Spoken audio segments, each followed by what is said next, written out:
Bonjour à tous, je suis Fredo Zupi, je joue dans le groupe Balbuzard du Bal Folk en Belgique et j'ai une petite proposition à vous faire concernant l'organisation des Bal Folk. C'est une proposition pour rendre plus équitable en fait l'organisation des Bal Folk et que tout le monde s'y retrouve. Donc il y a quelques slides, hein, je vais aller un petit peu plus loin. Donc voilà la problématique que je soulève. Je suis pas le seul à la soulever, mais disons que j'essaye de la mettre, de l'inscrire quelque part et de la synthétiser, on va dire. C'est qu'on a de moins en moins de balles organisées, on a de moins en moins d'organisateurs qui prennent le risque d'organiser des balles folk parce que de façon générale, il y a aussi moins de danseurs, enfin en tout cas c'est une impression, on n'a pas de chiffre exact, en tout cas moins de gens qui se déplacent, hein, rouler une demi-heure pour aller à un bal folk, ça va, mais au-delà de ça, ça devient difficile pour certaines personnes. Puis il y a aussi les frais de carburant et tout ça pour le moment, bon voilà, tout un tas de raisons. Et alors il y a aussi beaucoup de balles qui s'organisent au chapeau voilà, parce qu'il y a des organisateurs qui n'ont pas l'infrastructure financière ou autre pour organiser du bal, et donc ils mettent un chapeau en fin de bal pour que les musiciens soient rémunérés. Et souvent, ben, c'est des groupes amateurs qui le font. Euh, donc voilà, mais on va un petit peu parler de tout ça après, hein, évidemment. Ici, c'est juste un constat de base. Et alors, évidemment, s'il n'y a pas de chapeau, ben, en général, les cachets des musiciens sont trop bas. Aussi pour des raisons que j'aborderai par la suite. Voilà. Et alors, au niveau des rentrées supplémentaires que les musiciens peuvent avoir, on voit aussi que la vente de CD, ben, ça marche de moins en moins. Il y a de moins en moins de gens qui ont un lecteur de CD chez eux, déjà rien que ça. Et puis voilà, peut-être aussi que les gens sont plus sur les plateformes de streaming, ce genre de choses. Donc voilà, c'est un peu difficile pour tout le monde pour le moment. Donc voilà, la question que je me pose et que d'autres se posent aussi, c'est y aura-t-il encore des bal folk et des musiciens dans quelques années?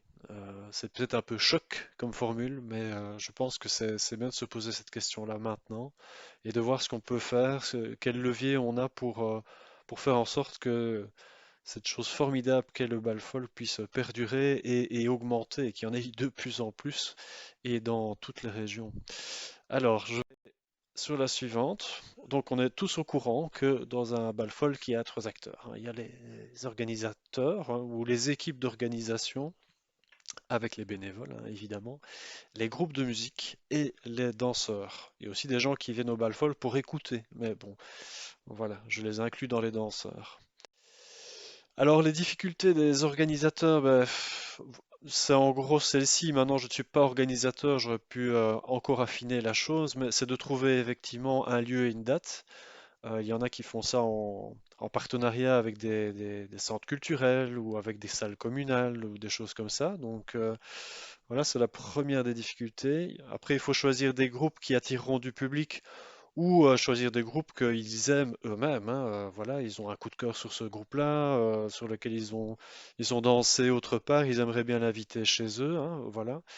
Alors évidemment, il y a le problème financier, hein, c'est vraiment le nerf de la guerre à ce niveau-là. Donc il faut équilibrer les dépenses et les rentrées d'argent en fonction d'un nombre de danseurs qui est toujours inconnu, hein.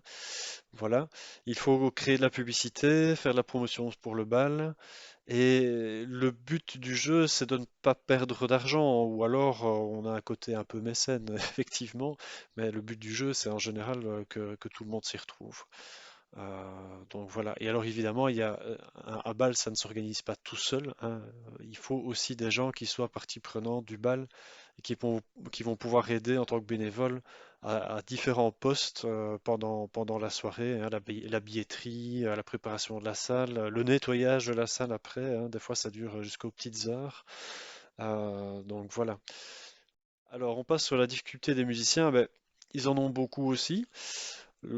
Avoir des contrats qui leur assurent une sécurité financière, ainsi que des garanties sociales, hein, ça, évidemment, on peut qu'aller dans ce sens-là. Une assurance, hein, pour les déplacements, s'ils ont un accident, ils doivent être assurés. Rentrer dans leurs frais de matériel de répétition, de promotion. Voilà, les instruments coûtent cher, les formations coûtent cher, l'entretien coûte cher. Voilà, un jeu de cordes pour un violoncelle, ça coûte 200 euros. Donc voilà, tout ça coûte, hein. On va voir ça un petit peu après aussi. Alors évidemment, jouer c'est bien, mais on aime quand même mieux et on est beaucoup mieux dans son jeu quand on est dans de bonnes conditions sonores et de scène, hein, évidemment, quand on a du matériel qui fonctionne bien, avec un ingénieur son qui gère bien les choses devant nous. Ça fait beaucoup, ça fait la moitié du son qu'on va pouvoir sortir au public. Si on a vraiment un mauvais son sur scène ou des problèmes de stabilité parce qu'on joue sur une vieille charrette de tracteur dont les plaques bougent en permanence, c'est déjà arrivé, hein, voilà. Mais c'est pas évident, donc voilà. Avoir, ben, ça c'est les petits à côté, mais simplement manger correctement le soir et avoir quelques tickets de boisson en suffisante, ben, ça apparaît des petites choses un petit peu futiles, mais c'est quand même important parce que ben voilà, on est sur place. Des fois, on arrive des heures avant le concert ou le bal folk. Quand il y a trois groupes par exemple et qu'on joue en dernier, ben, on va peut-être arriver et faire son soundcheck à 16 heures dans l'après-midi et peut-être jouer à 10 heures ou à minuit. Donc effectivement, si on nous donne deux tickets boissons pour tout ce laps de temps-là, il y a un problème. Ou alors on vient avec notre pique-nique et nos boissons. Mais bon, voilà, c'est une autre problématique. Donc voilà, c'est des petits détails que je voulais juste remettre un petit peu en avant. Alors évidemment, on essaie de jouer un maximum de fois sur le mois. Et donc, on est obligé de démarcher, de marchander aussi pour les contrats et tout ça, ce qui n'est pas notre métier à la base, parce qu'on n'a pas tous non plus un agent, surtout dans le folk, je pense, hein, sauf peut-être certains. On n'a pas d'agence qui gère les contrats pour nous, qui essaie de nous trouver des contrats. En fait, c'est beaucoup du bouche à oreille, des rencontres et éventuellement des gens qui tombent sur le groupe en faisant des recherches sur Internet ou sur les réseaux sociaux ou des choses comme ça. Donc voilà, petite parenthèse, c'est aussi pour ça que certains musiciens jouent dans 5, 6, 7 projets différents, c'est parce que ben, avec un projet, il y a pas assez de dates que pour pouvoir en vivre, ou il y a aussi le fait de vouloir se diversifier, de vouloir essayer des choses différentes, hein, évidemment. Alors, il y a aussi un truc très bizarre, je le dis toujours, c'est que il y a parfois des endroits où on va jouer, ça se passe super bien, tout le monde est content, la soirée se passe impeccablement bien, il y a du public, il y a une super ambiance, c'est génial, et puis on n'est plus programmé. Voilà, c'est un peu bizarre, mais enfin, voilà, il y a beaucoup de groupes qui existent et donc il y a des organisateurs qui partent du principe, et je les comprends, c'est pas un jugement, qu'une fois qu'on a joué chez eux, ben voilà, ils veulent faire découvrir autre chose, mais du coup, ça veut dire qu'une fois qu'on a fait le tour d'une région, on a joué à quelques endroits, ben on peut plus y jouer avant un certain temps. Donc voilà, oui, ici c'est une expérience personnelle, hein, donc je dis pas que c'est une généralité, mais je pense qu'il y a quand même du vrai pour pas mal de musiciens dans ces faits. Alors le salaire des musiciens, oui, ben en fait personne, enfin très peu de monde sait exactement combien ça coûte et ce que le musicien empoche, hein, finalement au bout de son mois. Ici, moi je donne un exemple, voilà, généraliste. D'un contrat qu'on ferait pour une soirée avec la Smart. Donc la Smart, c'est une ASBL qui nous permet de faire une facturation sans devoir avoir notre propre ASBL. Mais en gros, c'est à peu près la même chose, hein, sauf qu'ils prennent quelques pourcents pour la gestion de notre dossier. Mais en gros, quand on demande en tant que musicien 300 euros pour jouer un soir, on en a à peu près 150 dans notre poche, parce qu'on paye la TVA, les cotisations, les assurances, et tout ce genre de joyeuseté, qu'on paierait aussi en tant qu'indépendant, hein. Bon, c'est un peu le même système. Donc ça peut paraître cher, 300 euros pour un musicien. Donc un trio, ça fait 900 euros. Ouh, ça coûte cher, un trio. Mais en fait, à la fin, on n'a pas énormément. Et si on considère que dans un monde où tout se passe bien, où on a 8 balles par mois, ce qui est déjà énorme.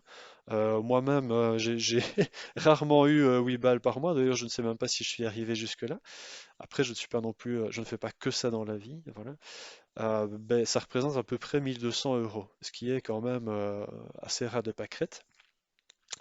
Et évidemment, de tout ça, il faut déduire tous les frais. Donc, quand on se déplace pour aller répéter, c'est sur notre essence. On doit acheter du matériel. On doit faire, par exemple, un entretien d'accordéon diatonique. Ben, ça coûte aussi plusieurs centaines d'euros. Donc, enfin, voilà, il y a tout un tas de frais qu'on doit déduire de ça. Et pour faire la promotion de notre groupe, pour se faire connaître et pour essayer, je ne vais même pas dire de faire un bénéfice en plus fin de concert, mais pour rentrer dans nos frais, on essaye d'avoir des CD toujours à vendre en fin de bal folk. Mais en gros, les CD ne nous rapportent jamais parce que ça, ça implique des investissements supplémentaires de studio, de pressage, de droits de reproduction mécanique à la SABAM, de tout un tas de choses. Et donc, ben voilà, un album, ça coûte, allez, il y en a qui vont vous dire plus, d'autres moins, mais à peu près 4000 euros. Donc, il faut déjà en vendre quelques-uns des CD avant de se dire, je vais commencer à avoir un petit bénéfice. Donc, voilà, les CD, quelque part, c'est pas vraiment rémunérateur. Et quand on achète un CD en fin de balle, ben, c'est aussi pour supporter les musiciens et pas juste pour se dire, oh, je vais prendre un CD, mais en fait, je pourrais écouter leurs trucs sur Internet, quoi.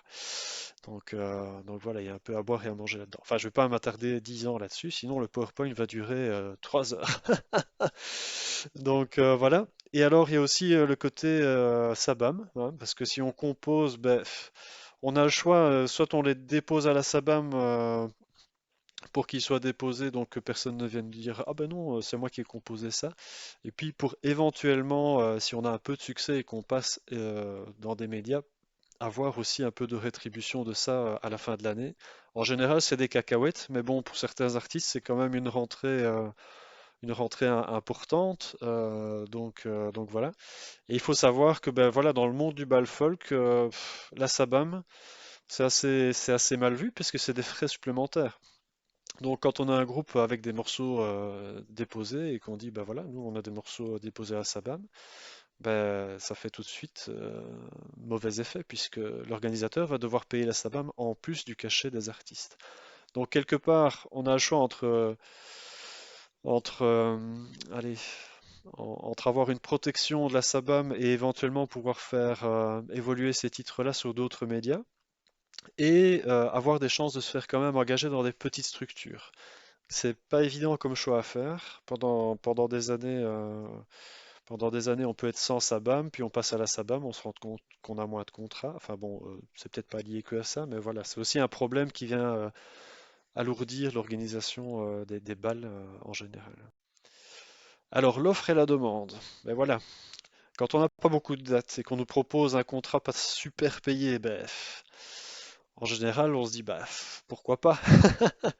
Donc entre un contrat payé allez, 200 euros ou moins et pas de contrat du tout, on se dit bah oui, je vais quand même peser le pour et le contre. Il y a aussi des périodes où on a plein de contrats, où on va pouvoir se permettre d'écarter ou de dire ben non, moi je peux pas descendre en dessous de tel montant. Mais c'est toujours un espèce de marchandage, hein, c'est un peu malsain quelque part. Enfin moi je trouve ça malsain. Ça ne devrait pas être marchandé, mais bon, voilà.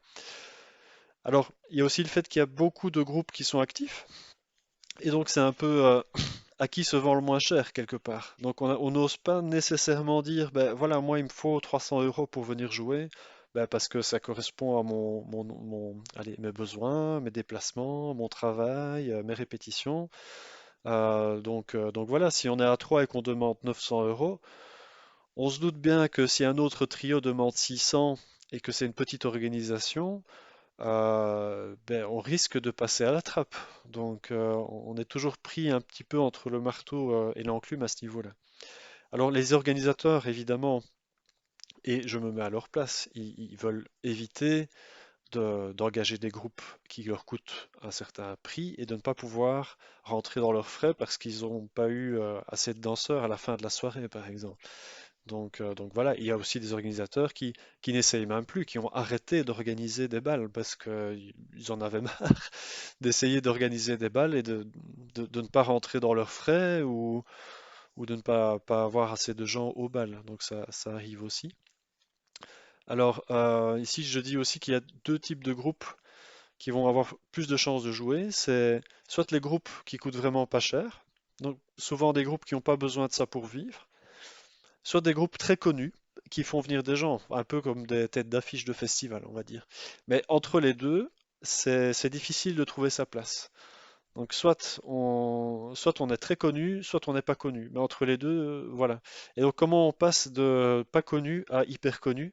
Ben là, c'est un peu une question qui reste en suspens parce que il n'y a pas vraiment, enfin le stade intermédiaire est pas évident à justifier, en tout cas au niveau des contrats. Et donc on est un peu dans le flou à ce niveau-là. Alors les groupes plus petits ont également un avantage financier, voilà, comme je le dis, hein.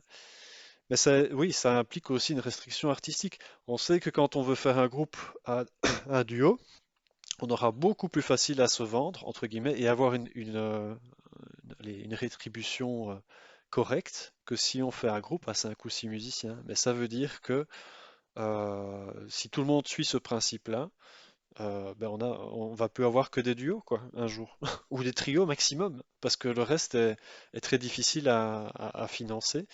Et donc ça aussi, c'est un peu dommage quelque part. Mécaniquement, enfin, on comprend le système, mais ça veut dire que des groupes de 5 6 musiciens qui pourraient donner des choses merveilleuses en bal folk, on va en avoir de moins en moins. Donc voilà. Alors au niveau des danseurs, on a l'impression qu'il y a le réservoir de danseurs est toujours le même, voire il diminue. En tout cas, moi, c'est l'impression que j'ai en Wallonie. En tout cas, il ne se multiplie pas. Et comme je le disais avant, que les gens se déplacent de moins en moins. Bon, il y a les frais hein, de déplacement, c'est une chose. Mais même avant, ben voilà, il y avait quand des balles étaient organisées, par exemple à Malmedy, et qu'il y avait des gens de Liège qui étaient danseurs, ben on ne retrouvait pas nécessairement tous les danseurs de Liège à Malmedy, par exemple. Et donc, c'est pas toujours évident d'organiser quand on sait que les gens doivent rester dans un espèce de rayon autour de leur maison, quoi. Mais bon, je n'ai pas la réponse à cette question-là, c'est juste un constat. Et alors, bah oui, en général, les danseurs se déplacent, mais ils viennent pas pour danser 1 heure et demie, hein, je comprends. Moi aussi, je suis danseur occasionnel, hein, quand je vais à une soirée, évidemment, j'aimerais bien pouvoir avoir au moins 2 groupes, hein, entre 3 et 4 heures, quelque chose comme ça pour danser. Alors, les modes de financement actuels. Parce que C'est évidemment basé sur mes observations et sur les discussions que j'ai eues avec des organisateurs et d'autres musiciens, hein. Donc, tout ceci n'est pas la vérité à 100% du bal folk, mais c'est en tout cas un angle que vous pouvez voir ici. Alors, on a différents modes hein, au niveau des organisateurs. Ici, on a le modèle entrepreneur, hein. Donc, c'est l'organisateur qui fixe le prix d'entrée. Il choisit ses groupes en fonction du coût, hein, du coût des groupes, de leur popularité. Donc, il essaye de faire en général un mixte entre des groupes connus et des pas connus, hein. C'est un peu le principe pour avoir et de la durée, hein, pour pouvoir assurer ces fameuses 4 heures et ne pas non plus exploser le budget, parce que bon voilà, si on prend 2 groupes connus avec 5 musiciens dans chaque, bah, il va falloir déjà beaucoup de danseurs et un prix d'entrée très élevé pour rentrer dans les frais. Alors évidemment, il prend le risque financier hein, de ne pas avoir assez de danseurs. Et les groupes ont un salaire assuré, mais qui aura souvent tendance à être le plus bas possible pour être engagé, hein. C'est comme je disais tout à l'heure, ben voilà, on nous demande est-ce que vous êtes libre pour telle date? Ben oui, on est libre pour telle date. Et vous demandez combien? Ben voilà, donc derrière on pense 900 euros et puis on sait il y a pas mal de groupes qui pourraient jouer là. On va dire ah ben 750, 800.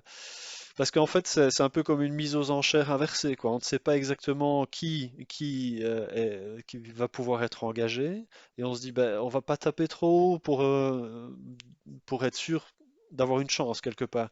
Mais dans un autre sens, on sait que c'est en dessous de ce qu'il nous faut pour, je veux dire, pour en vivre. Après, on n'a pas tous les mêmes statuts, hein, j'en parlerai après. Donc voilà. Au niveau du surplus d'argent, hein, si l'organisateur fait plus d'entrées que ce qu'il n'a de dépenses, évidemment, il pourra garder cet argent-là pour les balles où ça se passe moins bien, où il est plutôt en perte. Donc c'est pour ça que j'ai appelé ce modèle-là entrepreneur, quoi. Donc il a des pertes, il a des profits, il essaye d'organiser les choses euh, pour que ça se passe au mieux. Alors le deuxième modèle, c'est le chapeau. Beaucoup de musiciens refusent ce système-là, mais enfin, je comprends que certains organisateurs passent à ça. Donc le principe, c'est qu'on ne prend pas de risque financier, on organise une soirée, on trouve une salle, on trouve un groupe, et puis après on dit aux gens, ben, vous mettez ce que vous voulez dans le chapeau. Mais le problème, c'est que en général, enfin, il y a des cas où ça se passe très très bien, hein, je ne dis pas, mais on n'a jamais d'assurance sur ce qui se passe à la fin du bal. On ne sait pas si les gens vont mettre 2 euros, 10 euros, 15 euros, 100 euros, hein, on peut rêver. Mais souvent, les gens ne sont pas informés de, ben voilà, de ce que ça coûte et de ce que les musiciens aimeraient avoir à la fin du bal. Donc, ne sachant pas ce que coûte un musicien, ce que coûte un groupe, les gens ne peuvent pas consciemment dire, ben voilà, je sais que pour que tout se passe bien, je dois mettre 10 euros. Ils peuvent peut-être se dire, ah, les autres bals, je dois mettre 10 euros, donc je vais aussi mettre 10 euros cette fois-ci. Bah alors autant faire une entrée, je ne vois pas la différence, mais bon, voilà. Ici, ce n'est que mon avis personnel. Après, il y a quand même la possibilité pour les musiciens de faire des vrais contrats, hein, dont ils mettent le montant après. Donc, ils peuvent quand même être dans la légalité en faisant un concert au chapeau, pour autant que le minimum légal soit atteint, parce qu'on ne peut pas faire un contrat smart, par exemple, pour 50 euros ou pour 25 euros. Il y a un minimum journalier, un minimum par prestation, en dessous duquel on ne peut pas descendre. Donc c'est quand même bizarre. Et puis voilà, je pense que c'est pas un système qui permet de pérenniser la profession de musicien. C'est plutôt un système pour l'organisation de bals amateurs. Mais quelque part, si tout le monde fait ça, il y aura plus de système professionnel, il y aura plus de, de musiciens professionnels. Donc voilà, c'est un peu un choix, je veux pas dire un choix de société, mais un choix artistique collectif de qu'est-ce qu'on veut pour plus tard, quoi. Donc voilà, après je comprends aussi que des musiciens acceptent de jouer au chapeau parce que ben voilà, des fois on est dans la dèche de dates, déjà rien que ça, des fois il y a 2 dates pour le mois prochain, on se dit ouh là là, mois prochain je vais pas manger à ma faim entre guillemets, et on me propose un bal au chapeau, ben oui je vais le faire quoi. Et donc on en, c'est bien et c'est pas bien quelque part parce qu'on entretient une certaine précarité, enfin ça c'est jamais qu'un avis personnel. Euh, il y a encore le modèle subsidé. Ben, ce que j'appelle subsidé, ben voilà, c'est des organisateurs qui ont des sous derrière, hein, comme les centres culturels ou des communes qui organisent des bals. À la rigueur, il n'y a même pas d'entrée à payer puisque c'est payé par la collectivité derrière ou par d'autres sponsors. Alors là, évidemment, ben, c'est l'idéal au niveau du financement. Par contre, pour l'avoir vécu quelques fois, euh, il n'y a pas toujours beaucoup de promos autour de ces bals folk-là. Et des fois, on a très peu de public. C'est un peu bizarre. Donc, on a déjà fait des bals folk avec 15 personnes dans une salle immense. Et on se dit, mais ça sert à quoi? C'est un peu bizarre. Alors après, tout le monde est content et tout, hein, c'est pas le problème. Et en général, on est correctement payé pour la prestation. Mais voilà, il y a le côté parfois un peu l'engagement n'est pas le même que quand c'est vraiment organisé par des passionnés, comme on peut l'avoir par exemple ici à Liège. Enfin voilà. Alors ici, c'est un modèle que je vais vous proposer. Je n'ai peut-être pas inventé la roue, ça existe peut-être déjà quelque part, mais je n'ai pas encore entendu parler de ça jusqu'à présent. Donc l'idée, c'est de faire un modèle un peu équitable, extensible, qui permettrait un peu à tout le monde de s'y retrouver. Alors on sait bien que les musiciens, ils veulent leur sous, enfin entre guillemets, hein. Ils veulent avoir un salaire qui leur permet de fonctionner, de vivre. Les organisateurs, ils ont envie d'organiser des balles, mais ils n'ont pas non plus envie de se prendre des pertes à chaque fois. Donc voilà. Et les danseurs, ben voilà, les danseurs, il y a des gens qui gagnent très bien leur vie, qui pourront mettre un prix quelconque sans se poser de questions. Il y a aussi des gens qui sont allez, demandeurs d'emploi, qui sont étudiants. Enfin voilà, on a tous des statuts différents et enfin moi je pense que c'est bien aussi de pouvoir participer en fonction de ses moyens dans une entreprise comme ça. Donc voilà, je vais continuer. Donc l'idée c'est que tous les acteurs du bal soient gagnants. Ah, ça c'est ce qu'on aimerait bien avoir tous. De permettre d'avoir plus de balles, ben oui, évidemment, il n'y a pas assez de balles, il n'y a pas assez de danseurs, là, il en faut plus. De permettre au groupe d'en vivre, oui, vivre de la musique et pas en survivre ou ne réserver ça qu'à des gens qui travaillent déjà. Par exemple, moi, je n'en vis pas. J'ai un travail sur le côté. Et donc, effectivement, si je n'ai pas de date, c'est pas trop un problème financier pour moi. Mais il y a des gens qui n'ont que ça pour vivre. Ils ne sont ni chômeurs, ni indépendants, ni employés, ni rien du tout. Éventuellement, ils donnent des cours. Mais voilà, je, je le cite. Euh, Encourager les organisateurs à organiser, ben voilà, c'est super d'être organisateur. Moi, je les félicite. C'est une énergie de fou hein, de mettre un bal folk en place, euh, de réunir les gens autour de soi, d'organiser les choses, de faire une promo.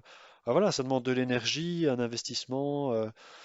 Il y a aussi beaucoup de financiers à mettre en balance, des risques à prendre. Et donc, il faut diminuer ces risques, je pense, pour les organisateurs, sans non plus les déresponsabiliser. Donc voilà.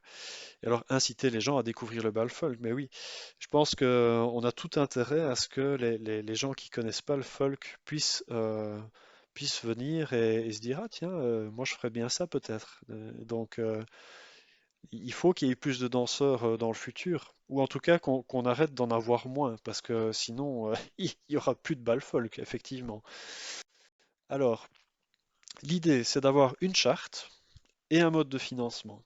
Alors, la charte, évidemment, moi, c'est pas à moi à définir des critères, mais on pourrait avoir le respect des conditions d'accueil des musiciens, le fait qu'ils aient à boire, à manger, comme on l'a dit précédemment. Normalement, ce genre de choses est fait dans des contrats, hein, mais bon, les contrats, c'est souvent pour les grosses organisations ou les musiciens qui travaillent dans des agences et tout ça. Les contrats, c'est pas toujours évident à mettre en place, à faire signer, tout ça. Et on pourrait mettre aussi d'autres choses dans cette charte, hein. Il y a aussi un engagement des musiciens qui pourrait être demandé à faire la promotion du bal. Parce faut aussi se le dire, il y a aussi des musiciens qui attendent d'être programmés, et puis une fois qu'ils sont programmés, ben voilà, ils sont programmés et puis ils vont jouer. Et je pense que tout le monde doit s'y mettre. Il y a aussi le public qui peut faire la promotion du bal, hein, mais bon, ça on en reparlera par la suite. Mais je pense que tout le monde doit s'y mettre pour que l'information passe et que ça sorte du vase un peu clos dans lequel on est. Parce que le bal folk, c'est une toute petite niche dans une niche, et donc ce serait bien de faire un peu rayonner, quoi, hein, de faire un petit peu connaître ça à tout le monde. Bon, je continue parce que en fait, je raconte ma vie ici. Alors, le mode de financement, ben oui, là, c'est le nerf de la guerre. Alors, ici, un groupe va définir pour lui ce qui est une rétribution correcte, on va dire équitable. Donc moi, par exemple, je dis voilà, 300 euros par musicien dans un trio qui demande 900. C'est un prix type. Il y en a qui vont vous dire 250, il y en a qui vont vous dire 350. Ça dépend de la réalité de chacun. Il y a aussi le fait que, ben voilà, il y a des musiciens qui sont professionnels qui ont besoin de ça de vivre, et il y a des musiciens qui font ça sur le côté, par passion, et c'est tout à fait respectable. Mais donc tout le monde n'a pas les mêmes besoins. Et donc chaque groupe peut définir librement. C'est pas à négocier. Voilà, la somme que nous on voudrait idéalement, c'est X euros. Donc ici dans mon exemple, c'est 900 euros. Voilà. Après, il peut négocier avec l'organisateur un prix minimal d'engagement qui lui permettrait de faire des contrats de base, hein. Alors ici, moi j'ai mis 150 euros par musicien, mais de même, chaque musicien et chaque groupe doit définir ce minimum et le proposer à l'organisateur pour voir si ça se met, quoi, hein. Donc ici, dans le groupe de trois musiciens que j'ai, ben, si chacun demande 150 euros minimum, donc ça fera à peu près 450 euros pour le groupe. Donc l'idée, c'est de ne plus donner un prix où à la fois on n'ose pas demander le prix qu'on aimerait bien avoir, et en même temps, allez, l'organisateur de l'autre côté se dit, ouh là là, avec le prix qu'il me demande, est-ce que je vais avoir assez de danseurs pour les payer? Donc voilà, c'est un entre-deux en fait. Donc on a un prix idéal, hein, un prix équitable et un prix minimal. On calcule donc les deux cas de figure pour calculer le prix de la soirée en prenant en compte le nombre de danseurs, hein. Et donc on donne deux prix au public aussi, le prix d'entrée équitable et le prix minimal. Donc ici on se retrouve par exemple, enfin j'ai pas calculé pour ci, mais on se retrouve avec 17 et 10 euros par exemple. Et donc en fonction des revenus de la personne et de son envie de participer à ce système équitable pour les musiciens, ben, il va donner 17 ou il va donner 10 euros. Ou il va donner peut-être entre les deux. Ou il va donner plus. Je n'ai pas encore vu ce cas de figure-là, mais pourquoi pas. Donc voilà. Alors ici, je parle juste des différents statuts. Ben, j'en ai déjà un peu parlé, hein. Il y a des musiciens qui sont indépendants, d'autres qui sont chômeurs avec des statuts d'artistes, hein, intermittents du spectacle en France. D'autres qui sont déjà employés avec un autre boulot qui font ça en plus. Donc il y a vraiment, vraiment de tout dans le musicien. On ne peut pas dire que le salaire d'un musicien, ça doit être ça ou ça doit être ça. C'est à chacun à définir ça en fait pour qu'il soit respecté dans son statut et dans sa vie. Donc voilà, à chaque groupe de définir ses besoins et ses attentes, hein, effectivement. Et le prix minimum doit tenir compte des réalités de chacun. En fait, je vous ai déjà dit ce que je suis en train de dire. Donc je continue. Le cas de figure, rentabilité, ok, ben voilà. On dépasse le montant équitable. La soirée se passe super bien. Ben c'est super. Donc on se retrouve avec un surplus. Ben, l'idée, c'est de faire quelque chose de ce surplus. On peut faire différentes choses, hein. Évidemment, il faut que les gens gardent leur ticket qui prouve ce qu'ils ont payé quelque part, hein. C'est un peu leur quittance, hein.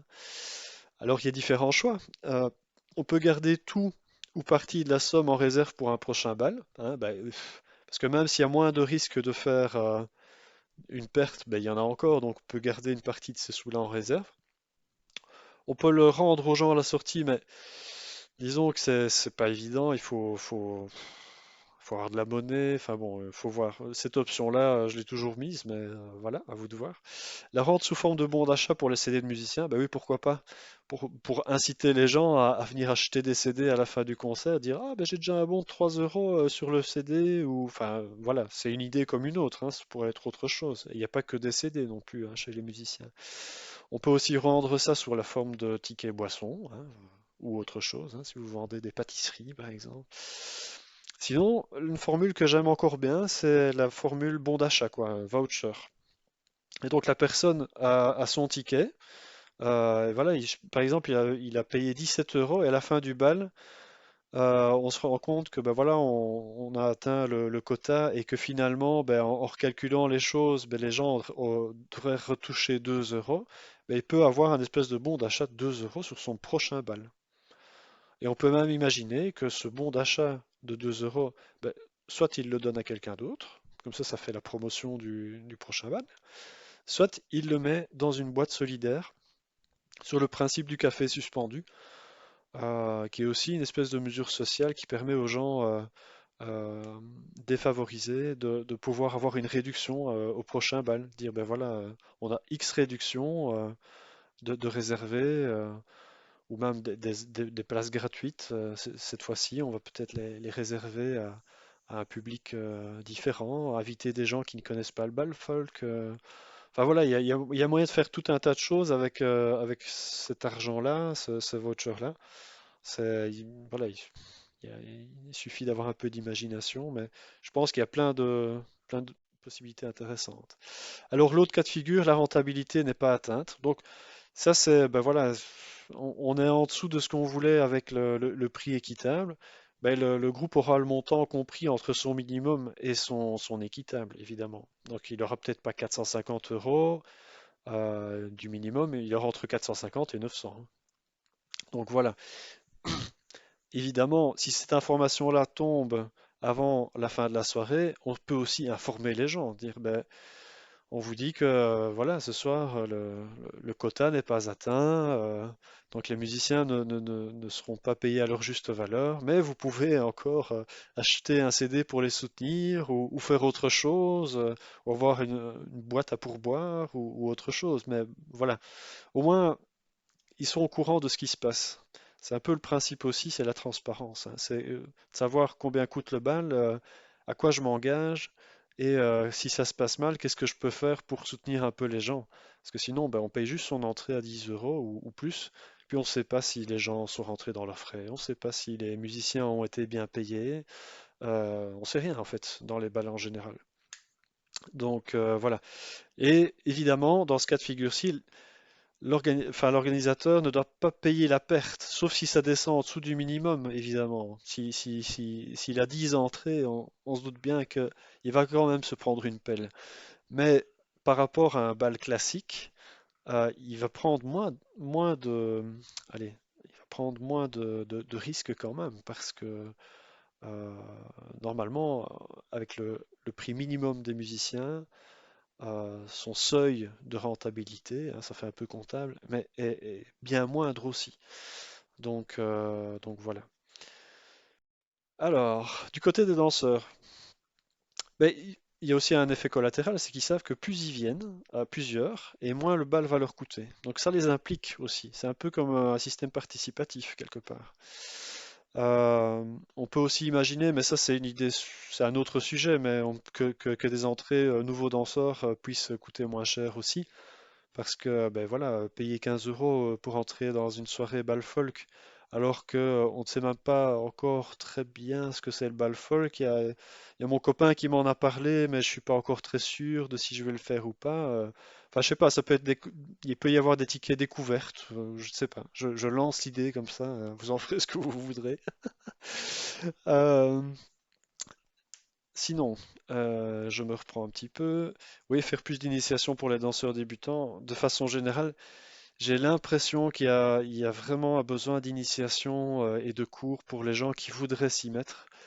Euh, Ce qui arrive souvent, c'est qu'on a des initiations avant les bals, par exemple les danses du Poitou. Alors, c'est super pour les gens qui savent danser, mais si c'est pour faire venir de nouveaux danseurs, c'est pas le truc à faire.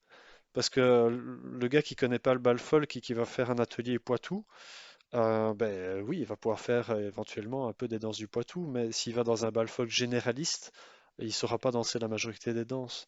Donc c'est bien de faire des initiations spécialisées, mais il faut aussi faire des initiations généralistes. Et ça, je pense que il faut garder ça en permanence dans les bals. Peut-être pas à chaque fois, hein, mais qu'au moins une fois par mois, dans chaque région, il y ait initiation au bal folk, qu'on voit les fondamentaux, mazurka, valse, schottische, cercle circassien, et voilà. Parce que si on ne fait pas ça, on n'aura pas de danseurs de toute façon qui continueront par la suite et qui feront des spécialisations dans d'autres danses intéressantes qu'on fait peut-être un peu moins souvent aussi. Donc, euh, donc voilà. Je parle beaucoup, je sais. Alors, mieux informer les gens, bah oui, hein, c'est ce que je disais tantôt, hein, les conscientiser sur ce que ça coûte un bal, ce que ça coûte un salaire de musicien. Euh, donc voilà, attirer des bénévoles, être plus transparent. Je passe. Donc, je vous donne juste un petit exemple pratique, hein. Un organisateur qui engage deux groupes pour sa soirée. Premier groupe qui demande 900 euros équitable, 450 minimum. Le second groupe, il demande 600 euros équitable, 200 euros minimum. Donc, il en a pour, allez, on va dire 300 euros de frais. Je n'ai pas les prix en tête, hein, mais on va dire, il doit louer une partie de salle, il doit sonoriser, ou il a la salle gratuitement en échange du bar. Enfin bon, euh, il calcule ses frais, hein, on va dire. Ici, il en a pour 300 euros dans mon exemple. Et c'est une salle qui peut accueillir 100 personnes. Donc, il va faire ses petits calculs, hein, et il va voir que s'il accumule ses frais de 300 euros avec, euh, avec ses frais, il va arriver à un certain montant. Euh, ici, 400, ici, je n'ai pas pris en compte les 200 euros. J'ai fait une petite erreur. Donc, ici, il faut compter donc les 450 plus les 200 plus les 300. On se retrouve à 950, hein, et pas 750. Donc, ça fait 9,50 € par danseur. Voilà.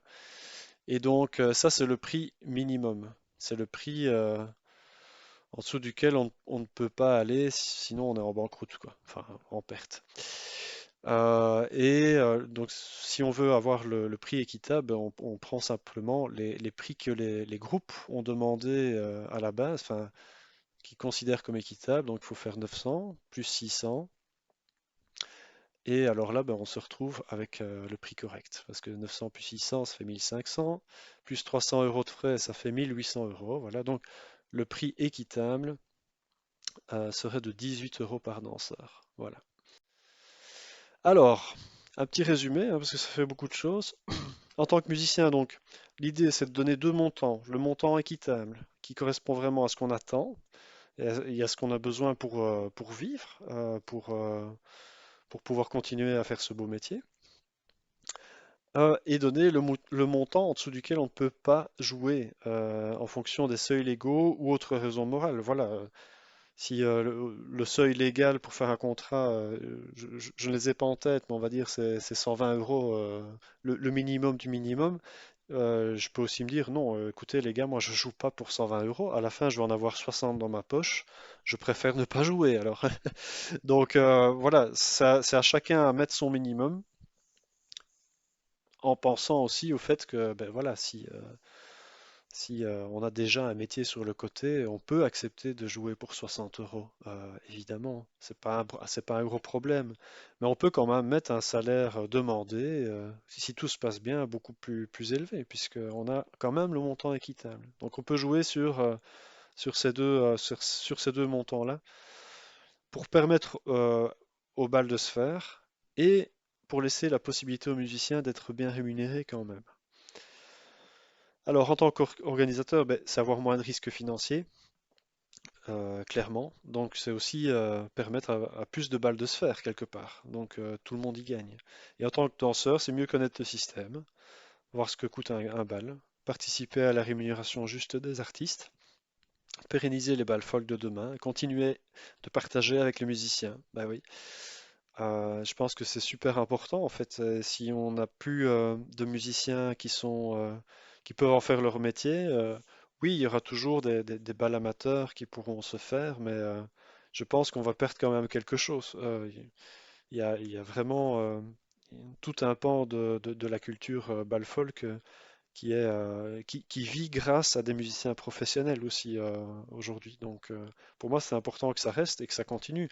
Et il faut aussi se dire que les musiciens professionnels d'aujourd'hui, ce seront peut-être ceux qui feront les compositions et morceaux trad dans 50 ans. On se dira, ah bah oui, celui-là, c'est devenu un trad, c'est devenu quelque chose de vraiment chouette. Donc je pense que si on veut pérenniser et continuer à faire ça, il faut que les gens aient leur juste place et leur juste considération dans le système. Sinon, ben, c'est pas juste quelque part. Et il y a des gens qui ne pourront plus se dire, ben voilà, je vais faire musicien professionnel. Ils vont devoir décrocher et faire autre chose. Ils ne pourront plus s'investir autant que maintenant dans la musique. Donc, je pense que tout le monde va y perdre.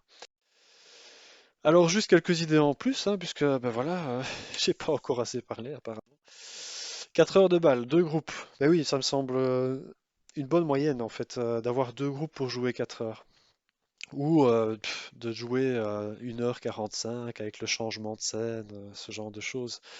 D'avoir peut-être un groupe moins connu en première partie, un groupe découverte, ou simplement un groupe, un duo ou un solo en première partie. D'avoir un groupe un peu plus gros ou plus connu en deuxième partie, c'est possible aussi. Mais voilà, c'est jamais qu'une idée. Après, chacun fait ce qu'il veut, hein, évidemment. Mais imposer 4 heures à un seul groupe, parce que j'ai déjà entendu cette idée-là, bah oui, vous pourriez pas jouer 4 heures parce que bah voilà, nous on a que ça comme budget, donc on vous engage comme seul groupe pour la soirée et on voudrait bien que vous jouiez 4 heures. Bah alors voilà, il y a des groupes qui diront oui et il y en aura qui diront non. Parce que chaque groupe ne joue pas avec la même énergie, avec les mêmes arrangements, avec, euh, avec voilà. Je pense aussi qu'il faut pas. Enfin, là, je parle à titre personnel, mais voilà, par exemple, dans Balbuzard, ben, je sais que si on joue 2 heures, voire 2 heures et demie, on va donner notre maximum au niveau de l'énergie, au niveau de la scène, au niveau du partage, au niveau de la justesse, au niveau de tout un tas de choses. Si on joue 4 heures, on va être sur les genoux. Enfin, c'est très très compliqué. Donc, c'est pas une question de générosité ou de quoi que ce soit. C'est simplement que 2 heures, c'est une bonne, allez, c'est un juste milieu quelque part pour avoir de la qualité pendant 2 heures et pas du remplissage quoi aussi ou être sur les genoux. Donc il faut aussi se dire que bah voilà, quand on demande aussi en tant que musicien professionnel un salaire pour 2 heures, ben, si on nous demande de jouer 4 heures, ben, on divise notre salaire par deux quelque part. Je pense pas qu'en tant qu'employé, voilà, moi je travaille 38 heures semaine. Si la semaine prochaine mon employeur me dit, bah, finalement, tu vas plutôt en faire 76 parce que j'ai besoin de toi 76 heures, je lui dis, bah non, c'est pas possible. Bah, ici c'est la même chose. Donc voilà, après, c'est tout à fait personnel et ça n'engage que moi. Et je rappelle aussi au passage que normalement, un concert, musicien à concert, on joue entre 1 heure et 1 heure et demie. Aussi pour garder la concentration, la qualité, ce genre de choses. Donc voilà. Encore une petite idée, la vente de CD à l'accueil. Ce serait pour moi beaucoup plus simple pour les musiciens d'avoir un relais à l'accueil ou à la billetterie ou quoi pour vendre les CD plutôt entre deux scènes quand vous essayez de tout démonter avec déjà les autres musiciens qui s'amènent qui attendent que vous démontiez et le public qui veut vous acheter des CD en même temps et encore d'autres sur le côté qui veulent vous faire signer un autographe. C'est pas évident quoi. Donc pour moi, ce serait un bon système à mettre en place de façon systématique. Ça se fait déjà dans d'autres lieux de concert ou de festivals. C'est beaucoup plus simple pour tout le monde en fait. Ça permet aussi d'avoir des transitions de scène plus rapides et des gens qui quittent, les gens qui quittent plus tôt peuvent aussi se procurer le CD et pas attendre la fin du bal. Il y a des gens qui sont parfois fatigués, qui veulent rentrer plus tôt. Pourquoi les faire attendre jusqu'à minuit avant de pouvoir acheter le CD du groupe, quoi. Enfin, je pense qu'il y a moyen de faire ça avant. Et ça permet aussi aux gens, quand ils passent devant, dire ah oui, il y a le CD du groupe. Même à l'entrée, quand ils payent leur entrée, ah oui, en fait, il y a les albums qui sont là. On va peut-être pouvoir prendre celui-là et celui-là à la fin de la soirée. Donc, je pense que c'est vraiment un truc intéressant à mettre en place pour tout le monde. Voilà. Et oui, effectivement, quand le groupe a fini de démonter, on peut aussi rejoindre l'accueil et accueillir les gens pour la vente des CD, pour les dédicaces et autres, et pas être dans le chemin du deuxième groupe qui joue. Donc voilà, c'est quand même beaucoup plus simple.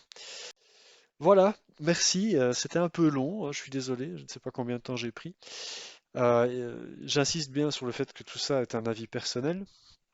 J'ai tenu compte d'autres avis que j'ai eu verbalement sur les réseaux sociaux ces derniers mois, sur mon expérience de musicien semi-professionnel, on va dire, puisque Moi, je ne fais pas ça à temps plein. Voilà, j'espère que ça permettra de faire un peu avancer le schmilblick et de proposer d'autres pistes que ce qu'on a pour le moment qui me semble difficile pour tout le monde, à la fois des organisateurs qui osent moins organiser ou alors qui vont peut-être prendre les groupes les moins chers possibles, euh, ou des musiciens qui sont obligés de demander moins que ce qu'ils ont besoin pour vivre. C'est quand même assez dommage. Donc voilà. Merci pour votre attention et ben, au plaisir de vous, euh, de vous voir, de partager un bal folk avec vous prochainement ou dans les prochaines années. Au revoir.